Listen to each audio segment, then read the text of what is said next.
Where it's an aeroplane design we are using there.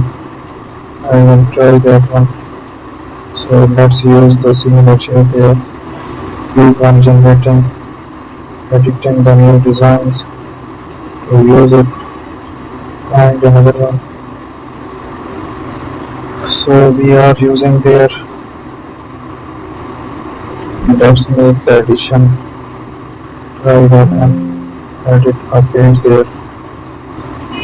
So let's explore another sheet.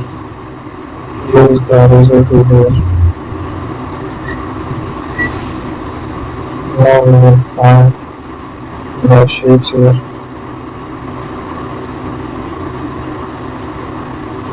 So there we are. Make another one using the patterns template.